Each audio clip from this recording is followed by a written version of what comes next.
Alhamdulillahil qaili fi kitabihil karim wa huwa asdaqul qailin.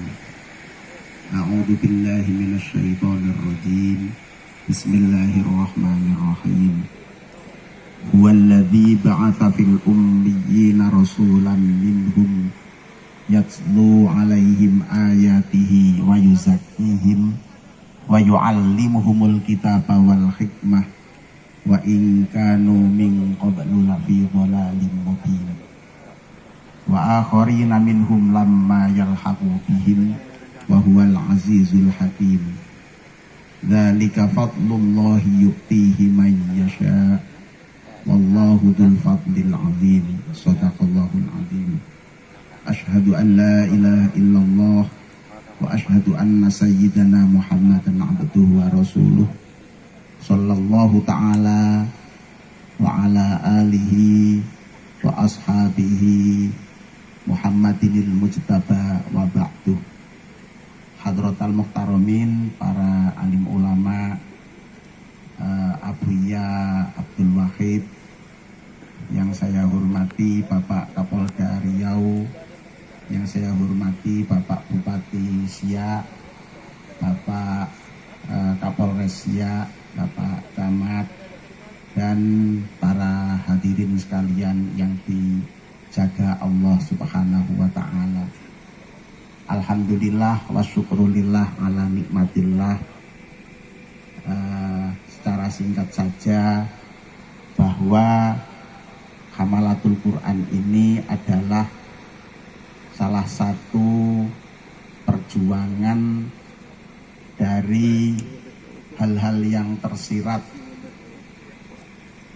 apa yang menjadi riyadhah para ulama-ulama dulu, sehingga Indonesia ini bisa bersatu padu di dalam membentuk negara persatuan dan kesatuan. Para kiai-kiai, para aulia ini yang perlu kita umumkan dari kekhususan. Seperti halnya saya mendengar cerita dari juru kunci Gurindam bahwa Raja Haji Ali itu sholat tahajudnya itu setiap malam itu khatam, dan sholat duhanya juga khatam. Begitu juga saya datang ke Makassar, Pangeran Diponegoro yang dijuluki Sultan Jawa selama dalam sekapan pemerintah penjajah Belanda, sholat siang hari khatam dan malam hari khatam. Begitu juga Abuya Dimyati Banten sangat sering menjalankan riyadhah sholat dengan menghatamkan Al-Quran. Ketika Hamalatul Quran ini dideklarasikan, maka amanat para kiai-kiai adalah menugaskan Hamalatul Quran sebagai penerus perjuangan riyadhah Hadratus Syekh Hasyim Asy'ari. Hadratus Syekh itu selama berdirinya Pondok Pesantren Tebuireng istiqomah sholat tahajud jamaah dengan makro 1 juz, sehingga setiap bulan tahajudnya itu khatam. Dan santri yang menghafal Al-Quran di Pondok Tebuireng pada waktu itu dijamin sandang pangannya. Dilanjutkan dengan berdirinya Madrasatul Quran yang melanjutkan cita-cita luhur, terbentuknya insan kamil hamilil Quran lafdhun wa maknan wa amalan, yang didirikan oleh Al-Mafurlah, Menteri Agama pertama, dan juga panitia kemerdekaan Republik Indonesia, yaitu Kiai Haji Abdul Wahid Hasyim, dan juga pendiri Jamiatul Qurra wal Hufat. Oleh karena itu, melalui Jamiatul Qurra wal Hufat,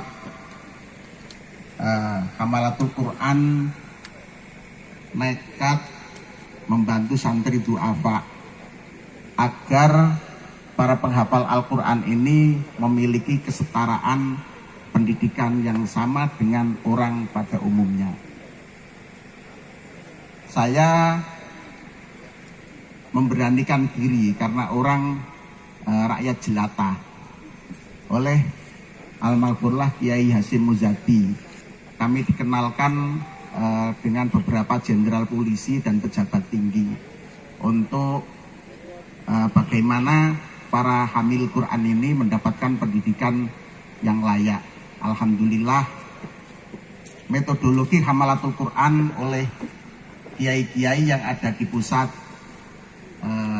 disampaikan agar riadoh ini bisa dilaksanakan di seluruh pelosok Indonesia. Yang akhirnya pada tahun 2015 kami mendapatkan kehormatan diundang datang ke istana untuk menyebarluaskan Hamalatul Quran di seluruh pelosok Indonesia. Alhamdulillah sampai saat ini PWNU di berbagai daerah dari Papua, Momere, kemudian Maluku dan sampai Aceh ini telah mengirimkan kader-kader santri-santri terbaik ke Jombang, dan terutama sebuah kebanggaan bagi, kalau saya ingat mungkin dari Siak kemarin yang wisudawan terbaik Putri, alhamdulillah walinya ada di sini. 2,5 bulan khatam dan lancar, dan pengujinya para kiai-kiai hufat Madrasatul Quran.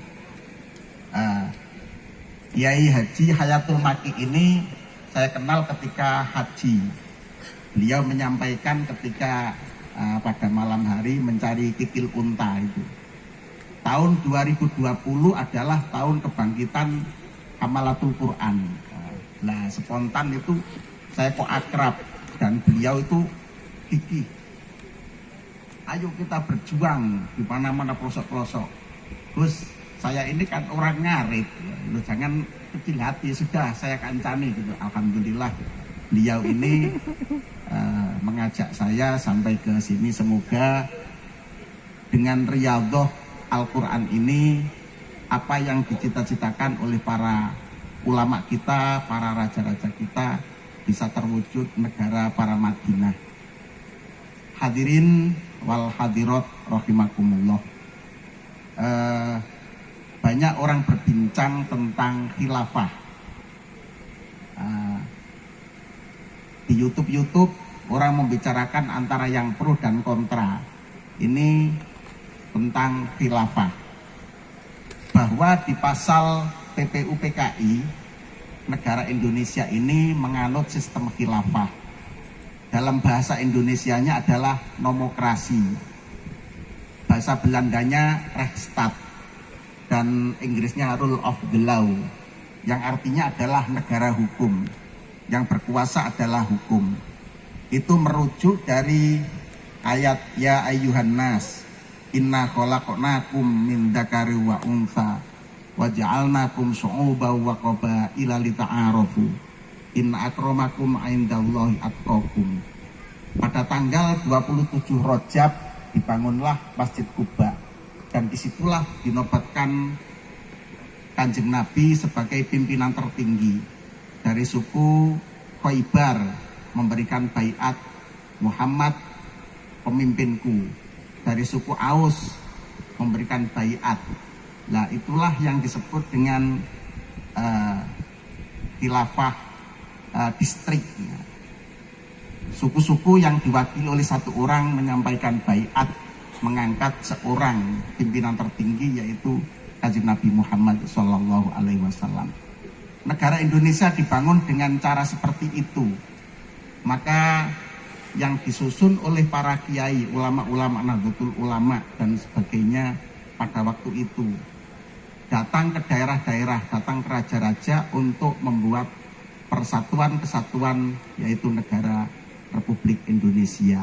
Maka dalam pasal PPU PKI, Negara Kesatuan Indonesia menganut sistem khilafah, yaitu negara hukum. Kiai Haji Hayatul Maki ini yang paham dengan tapak tilas. Bagaimanakah para ulama-ulama kita ketika menyusun Pancasila, ketika menyusun Undang-Undang Dasar 45, yaitu tempat yang digunakan oleh Nabi merencanakan menyusun negara Madinah, yaitu pertama perdamaian Aus dan Khazraj, dan juga diikuti oleh bangsa-bangsa lain yang mengikut dan minta perlindungan kepada Hadratul Rasul Nabi Muhammad Sallallahu Alaihi Wasallam. Dan alhamdulillah tempat yang digunakan oleh Nabi bermusyawarah tidak bisa digusur oleh pemerintah Arab, yaitu Masjid Bayatul Aqobah yang tempatnya di sebelah timur Terminal Mina. Dan tempat itulah yang digunakan para kiai kita, para tokoh-tokoh pendahulu kita bermusyawarah menyusun Pancasila dan Undang-Undang Dasar 45. Setelah itu dari rancangan itu disowankan ke Hadratul Rasul, yaitu makam Kanjeng Nabi Muhammad Sallallahu Alaihi Wasallam di Masjid Nabawi. Saya membaca sejarah Indonesia sebelum kemerdekaan, maka hal ini kami mengambil salah satu hal yang kecil dari tapak tilas para kiai itu, yaitu riadoh menggunakan khotmil Quran dalam sholat tahajud dan khotmil Quran dalam sholat duha yang berbentuk kurikulum Hamalatul Quran Jogoroto oleh Joko ya secara merata, tanpa pandang bulu, tanpa pilih-pilih. Semoga rahmat Allah dan inayah Allah merata di seluruh Nusantara. Semoga Hamalatul Quran bisa berdiri tegak dimanapun yang akhirnya mengundang baldatun thayyibatun wa rabbun ghafur. Saya kira ini yang bisa saya sampaikan atas perjuangan Bapak Kapolda, Bapak Kapolres, Bapak Bupati dan seluruh jajaran Forbimda. Semoga selalu mendapatkan inayah dari Allah Subhanahu wa Ta'ala. Kiranya sekian, kurang lebihnya mohon maaf yang sebesar-besarnya. Akhirul kalam, ihdinas siratal mustaqim. Wassalamualaikum warahmatullahi wabarakatuh.